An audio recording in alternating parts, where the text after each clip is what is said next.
그의 이름은 기묘자요 또 모사요 전능하신 하나님이요 영존하시는 아버지요 평강의 왕이 되십니다.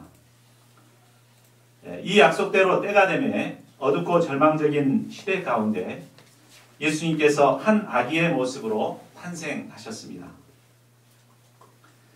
그런데 온 인류를 구원할 메시아가 이 땅에 오셨지만 자기 백성들은 영접하지 않았습니다. 오직 찾아와 경배한 자는 본문의 동방박사 세 사람뿐이었습니다.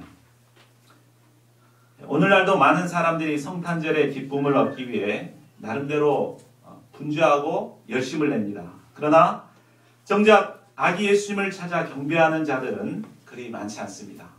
우리는 특별히 선택받은 자들입니다.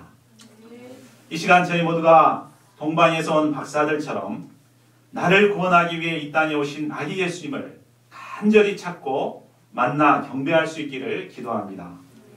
그리하여 동방박사들이 누렸던 최상의 기쁨을 누리는 저희 모두가 되기를 기도합니다. 1절 상반절을 보십시오. 헤롯 왕 때 예수께서 유대 베들레헴에서 나시매. 예수님께서 태어나실 때는 헤롯 왕이 유대를 다스리던 때였습니다. 헤롯 왕은 헤롯 대왕으로 알려진 자로서 포악하기 그지없는 왕이었습니다. 그는 북한의 김정은처럼 잔인하고 의심이 많은 독재자였습니다. 그는 왕권을 침해할 가능성이 있다고 생각되면 아내고 자식이고 무참하게 죽여버렸습니다. 뒤에는 유대인의 왕 메시아를 죽이기 위해서 2세 이하의 남아들을 무참하게 살해하기도 했습니다.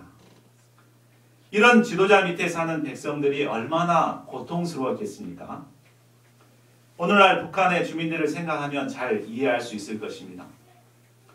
현재 북한 주민들은 굶주림과 추위로 죽어가고 있는데 김정은은 아랑곳하지 않고 자신의 권력을 유지하기에 천문학적인 돈을 쏟아붓고 있습니다.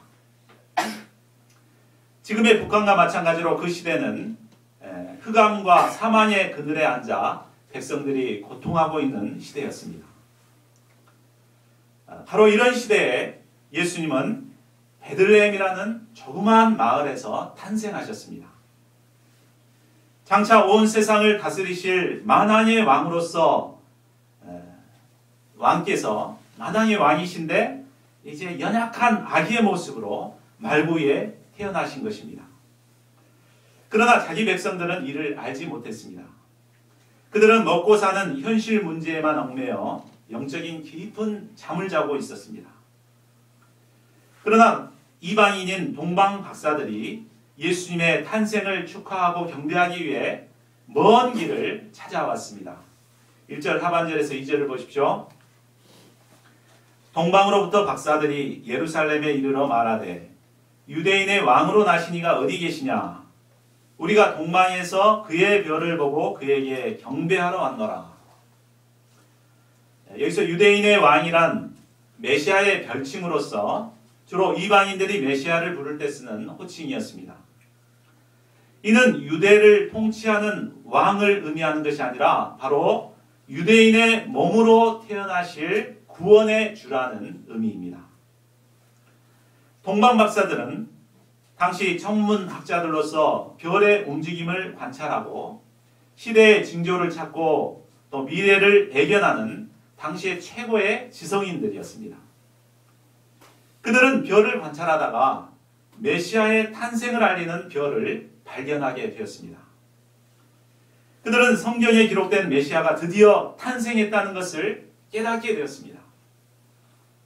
그런데 그들은 깨닫는 것에서 그치지 않았습니다. 자신들이 이제 직접 그 메시아를 찾아가서 만나보고 경배하고자 하였습니다. 그러나 이는 쉬운 일이 아니었습니다. 1000km가 넘는 먼 길을 여행해야 되기 때문에 직장은 휴직을 해야 되고 또 당시에는 굉장히 힘든 일이었죠. 몇 달을 걸려야 갈 수 있는 위험한 일이었습니다. 그들은 왕이 어디서 탄생했는지 정확한 위치도 잘 몰랐습니다. 그런데도 그들은 별의 인도함만을 따라 무조건 순례의 길을 결단하고 떠나게 되었습니다. 그들은 진리를 찾기 위해서는 자신의 것들을 아낌없이 투자할 줄 아는 참으로 용기 있는 자들이었습니다. 그들은 산을 넘고 물을 건넜습니다. 밤의 추위와 낮의 더위를 무릅쓰고 강도와 짐승의 위험도 무릅써야 했습니다. 때로 너무 힘들 때면 내가 왜 사서 이 고생을 하고 있는가 하는 회의도 들었을 것입니다. 그러나 그들은 결코 포기하지 않았습니다. 아니, 결코 포기할 수 없었습니다. 어찌하든지 진리의 왕이신 메시아를 만나고자 하는 열정으로 충만했습니다. 그들은 왕을 만나기 위해 시간과 물질과 모든 정열을 쏟아부었습니다. 예수님은 우리의 모든 인생을 바쳐서라도 반드시 만나야 할 분이십니다. 우리는 동방박사들을 통해 메시아를 만나고자 하는 불타는 열정을 배우게 됩니다. 우리 학사 목사님들은 한때 동방박사들과 같은 열정을 불태울 때가 있었습니다. 목동 시절을 한번 생각해 보십시오. 따뜻한 밥이 집에 다 이렇게 있는데도 불구하고 집을 떠나서 장막 생활하면서 이렇게 힘든 생활을 했습니다. 그때는 김치에 된장찌개만 있어도 정말 감사했습니다. 왜 그랬습니까? 그때는 고생은 되었지만 예수님을 만나는 기쁨이 있었기 때문입니다. 그런데 지금은 그때에 비하면 너무나 좋은 환경에서 살고 있습니다. 그죠? 아파트에 따뜻한 물 나오고 동역자가 다 이렇게 맛있는 음식도 차려주고 그렇죠? 그런데 왜 그때에 비해서 힘이 없고 무기력한 것입니까? 감사가 사라지고 불평거리가 많아지는 이유가 무엇입니까? 그것은 바로 예수님을 만나고자 하는 열정이 그때보다 많이 식어있기 때문입니다. 우리에게 예수님을 만나고자 하는 또 경배하고자 하는 순수한 열정이 있을 때 우리는 어떤 형편 가운데서도 기쁨과 감사함으로 정말 스피릿 있게 신앙생활을 하게 됩니다. 주님을 만나기 위해 주어지는 어떤 힘든 고난도 마다하지 않고 열정적으로 섬기게 됩니다. 저희 모두가 예수님을 만나고자 하는 뜨거운 열정을 회복할 수 있기를 기도합니다. 그런데 날씨가 흐려서인지 동방박사들은 그만 그들을 인도하던 벼를 놓치고 말았습니다. 그들은 예루살렘의 헤롯궁에 가면은 뭔가 알 수 있을 거라는 기대감을 가지고 헤롯궁에 가서 말했습니다. 유대인의 왕으로 나신 이가 어디 계시냐? 우리가 동방에서 그의 별을 보고 그에게 경배하러 왔노라. 여기서 우리는 그들이 유대인의 왕을 간절히 찾는 이유가 무엇인가를 알 수 있습니다.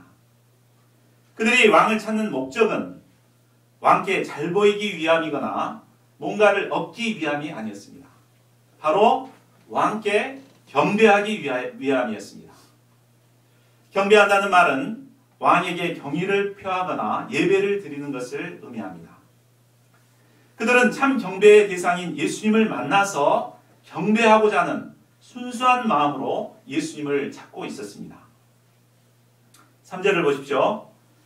박사들이 유대인의 왕을 찾았을 때 예루살렘에는 대소동이 일어났습니다. 박사들의 진리에 대한 열정은 영적인 깊은 잠을 자고 있는 예루살렘 사람들을 깨웠습니다. 사실 동방박사들이 인도하던 별을 놓치게 된 것은 어쩌면 하나님께서 동방박사들을 통해 이스라엘 백성들에게 구원의 주 메시아의 탄생 소식을 알리고자 하는 뜻도 있었을 것입니다. 그들은 구약의 말씀에서 하나님께서 그토록 약속하시던 메시아가 탄생했다는 소식을 듣게 되었습니다. 그랬을 때 그들은 만사를 제쳐놓고 그들과 함께 메시아를 찾아 나서야 했습니다. 그러나 그들은 소동만 하였습니다. 헤롯 왕은 나이가 70인데도 불구하고 왕위를 잃지 않을까 하는 두려움으로 인해 소동했습니다. 백성들은 현실 문제에 얽매여 메시아를 맞이할 마음의 준비가 되어 있지 않았습니다. 요한복음 1장 11절의 말씀대로 예수님께서 약속하신 구원의 주가 되어 자기 땅에 오셨지만 자기 백성들은 영접하지 않았습니다. 참으로 안타까운 일입니다. 그런데 예수님의 초림 때 소동한 것은 그래도 후에 돌이킬 수 있는 기회가 있습니다. 예수님의 공생의 기간에 예수님을 영접하고 메시아로 경배할 수 있는 기회가 있기 때문입니다. 그러나 장차 예수님께서 심판의 주로 재림하실 때에는 전혀 기회가 없습니다. 아무런 준비 없이 세상 일에만 몰두하다가 재림의 나팔 소리가 울릴 때 그때 소동하게 되면 그때는 정말 큰일 납니다. 그러므로 우리는 언제 예수님이 오실지라도 기쁨으로 맞이할 수 있도록 준비된 자들이 되어야 하겠습니다. 4절에서 6절을 보십시오. 헤롯은 즉시 종교 지도자들인 대제사장과 서기관들을 모아 그리스도가 어디서 나겠는가를 물었습니다. 그러자 그들은 질문이 떨어지기가 무섭게 미가서 5장 2절 말씀에 기초해서 베들레헴입니다. 이렇게 대답했습니다. 그들은 정말 성경에 능통한 자들이었습니다. 그들은 구약 성경을 통째로 달달 외울 정도로 성경에 능통했습니다. 그러나 그 성경의 지식이 그들을 구원에 이르게 하지는 못했습니다. 그들은 머리로는 그 누구보다도 잘 알았지만 예수님을 영접하려고 하거나 경배하려고 하지 않았습니다.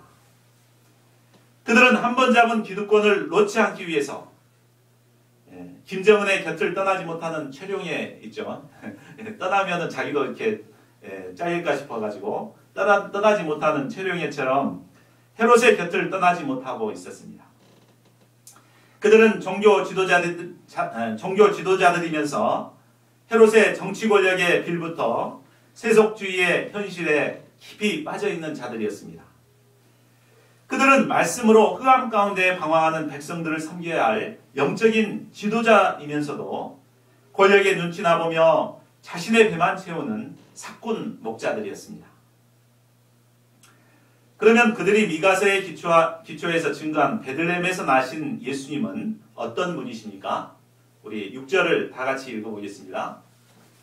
6절 시작. 또 유대 땅 베들레헴아 너는 유대 고 중에서 가장 작지 아니하도다. 내게서 한 다스리는 자가 나와서 내 백성 이스라엘의 목자가 되리라 했습니다.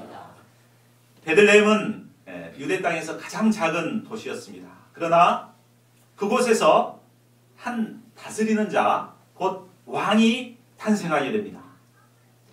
그런데 그분은 이스라엘의 목자가 되신다고 말씀합니다. 즉 베들레헴에서 탄생하시는 예수님은 왕이시면서 동시에 목자가 되신다는 말입니다. 지금까지 역대 왕들은 목자가 아니라 권력과 힘으로 백성들 위에 군림하는 왕이었습니다. 그러나 예수님께서는 백성들을 목자로 다스리는 왕이 되신다고 말하고 있습니다. 성경의 여러 곳에서 우리 인간의 모습을 연약한 양에 비유하고 있습니다. 우리 인간은 여러 가지 면에서 양들과 많이 닮아 있습니다. 양들의 특징을 보면 양들은 4m 바깥을 보지 못하는 지극히 근시안입니다.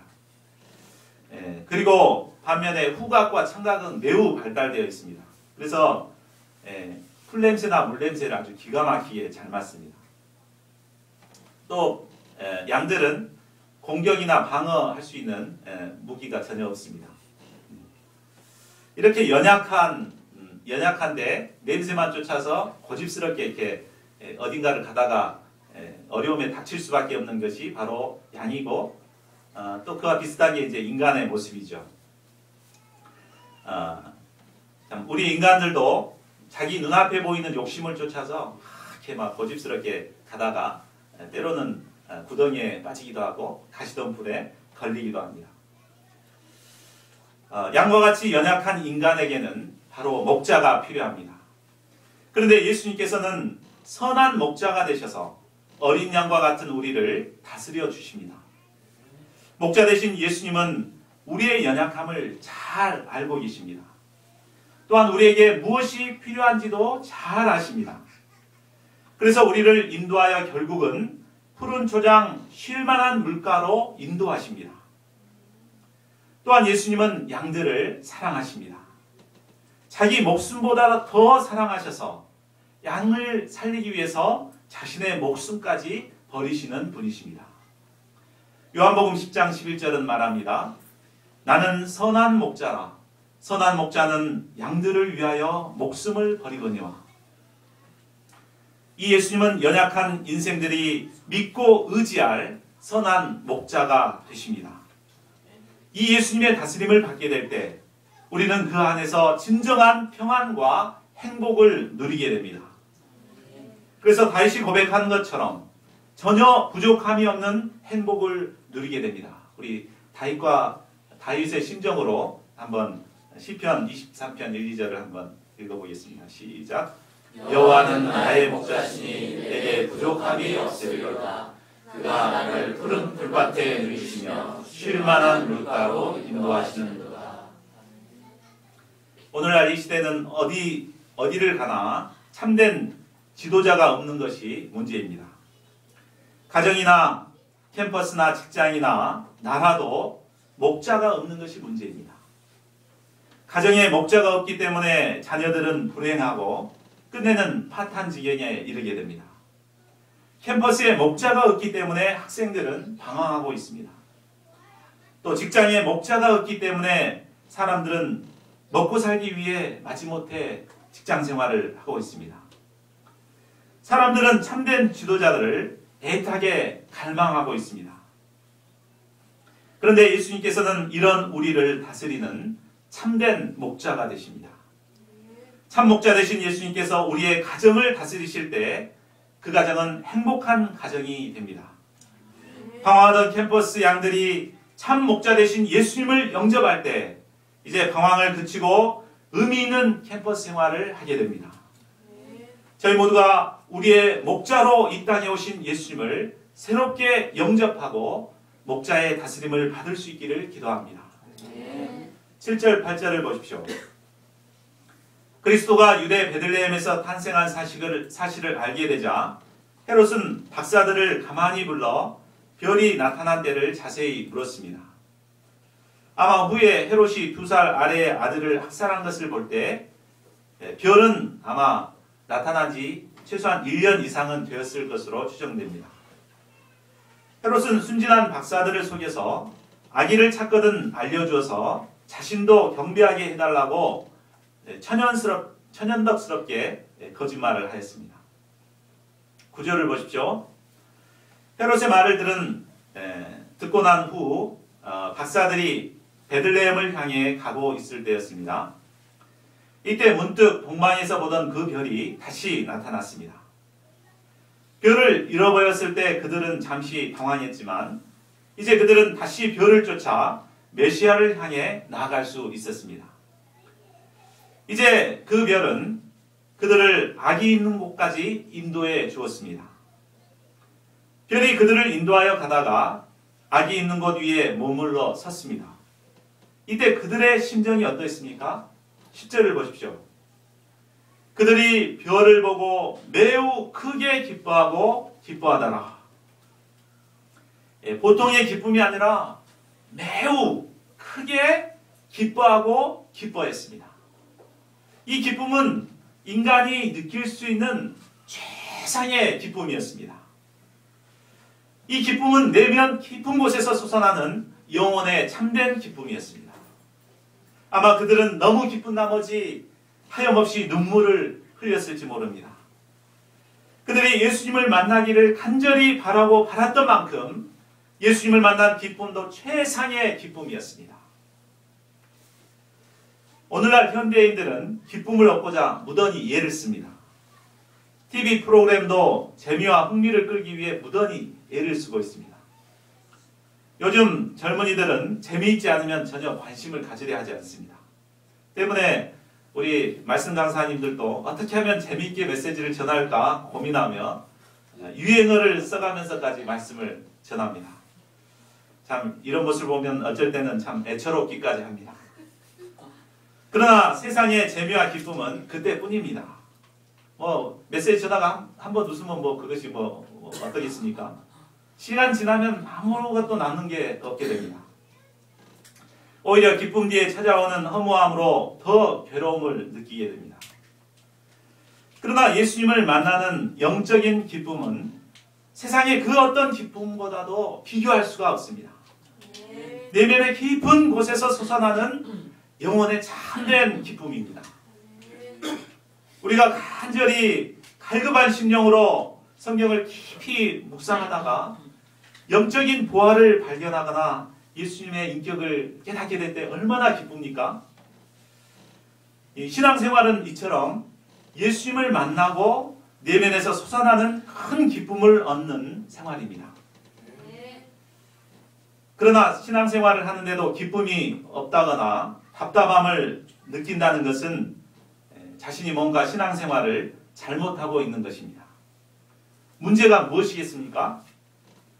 바로 나의 소원이 예수님께 있지 않고 세상 것에 있기 때문입니다. 나의 관심과 소원이 온통 세상 것에 있게 될 때 우리는 성탄 메시지를 듣는 이 순간에도 속이 시끄럽고 마음이 소동할 수밖에 없습니다. 왜 빨리 안 끝나지? 저희 모두가 동방에서 온 박사들을 본받을 수 있기를 기도합니다. 그들은 이방인들이었습니다. 그런데도 메시아를 찾고자 모든 것을 버리고 산 건너 물 건너 몇 달 밤을 세워가며 간절히 찾고 찾았습니다.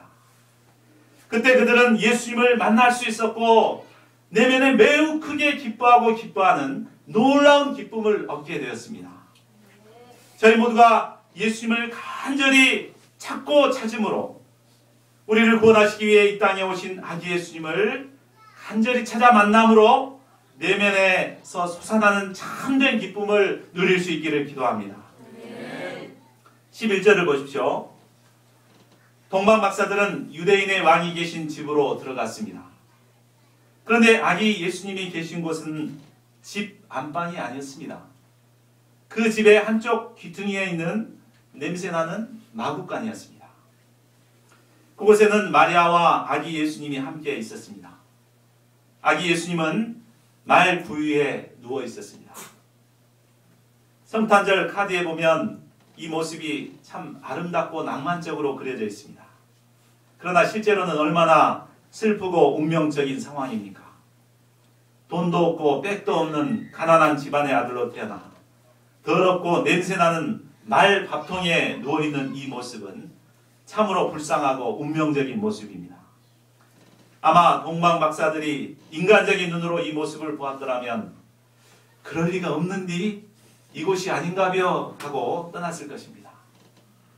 그러나 그들은 말구 위에 누이신 아기 예수님에게서 깊은 겸손과 낮아지심을 보았습니다.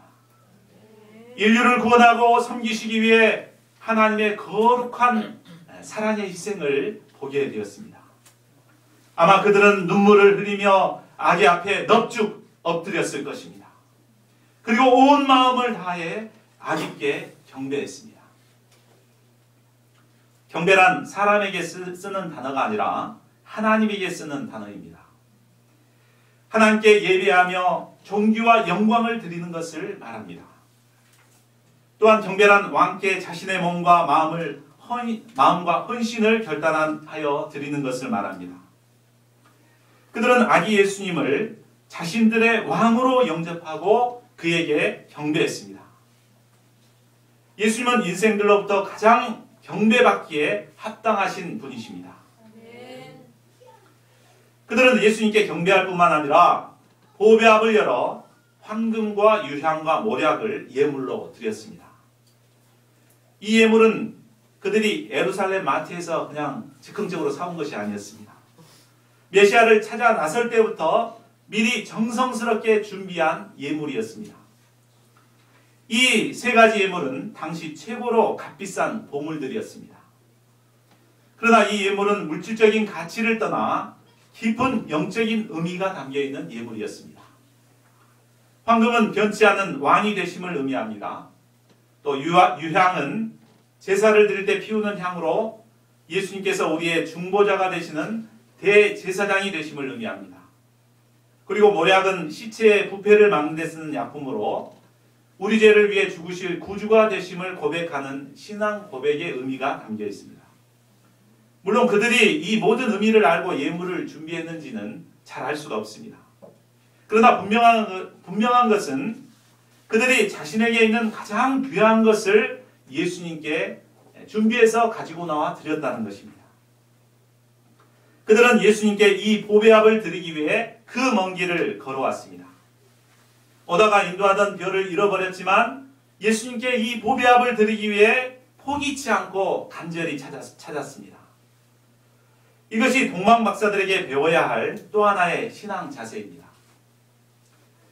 많은 사람들이 교회에 나오는 이유는 예수님을 통해 뭔가를 얻기를 바라는 마음이 있기 때문입니다.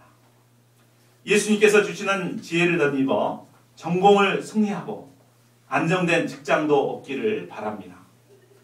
결혼을 앞둔 처녀 총각들은 예수님을 통해 자신들의 이상향의 배우자를 얻기를 바랍니다. 부모님들은 자신의 자녀가 공부를 잘해서 좋은 대학에 들어가기를 바랍니다. 물론 예수님께 뭔가를 얻기를 바라는 마음으로 나오는 것이 꼭 나쁜 것만은 아닙니다. 우리도 처음 신앙생활을 할 때는 뭔가 바라는 기도 제목과 소원이 있기 때문에 예수님께 나오게 되었습니다. 그러나 문제는 계속해서 이런 신앙에만 머물러 있게 되면 우리는 영적인 어린아이 수준에 머무를 수밖에 없다는 것입니다. 어린아이는 어떠합니까? 항상 부모에게 요구하고 떼맞습니다. 그렇죠? 장난감 사달라, 또 과자 사달라, 수영장 가자, 스키장 가자, 막 이렇게 떼를 씁니다. 그러나 그랬던 어린아이가 성숙한 어른이 되면 어떻게 됩니까? 이제는 부모님에게 필요한 것이 무엇인가를 생각하고 항상 그것을 준비해서 부모님께 찾아옵니다. 안방에 보일료도 놔드리고 또 여행도 보내드립니다. 우리의 신앙도 바라기만 하는 어린아이의 신앙에서 벗어나서 점차 성숙해져야 합니다. 예수님을 통해 뭔가 얻고자 하기보다 예수님이 무엇을 원하실까 하는 것을 생각하면서 예수님께 적극적으로 드리는 헌신의 삶을 살고자 해야 합니다. 그래야 할 때 하나님께서는 그것을 받으시고 하나님의 구속 역사에 귀하게 사용하십니다. 결론을 맺겠습니다. 예수님께서는 우리를 구원하시기 위해 하늘나라의 보좌를 버리시고 낮고 비천한 말구 위에 오셨습니다. 이 예수님은 우리가 경배해야 할 왕이요 구주가 되십니다. 성탄절을 맞이하여 이 예수님을 간절히 찾아 만날 수 있기를 기도합니다. 그리고 이 예수님 앞에 엎드려 경배하고 가장 귀한 것을 드림으로 심령의 참된 영적 기쁨을 누리는 기쁨의 성탄절이 될 수 있기를 간절히 기도합니다. 요절 말씀 마태복음 2장 11절 같이 읽고 기도로 마치겠습니다. 시작. 집에 들어가 아기와 그의 어머니 마리아가 함께 있는 것을 보고 들여 아기께 경배하고 보배합을 열어 황금과 유향과 몰약을 예물로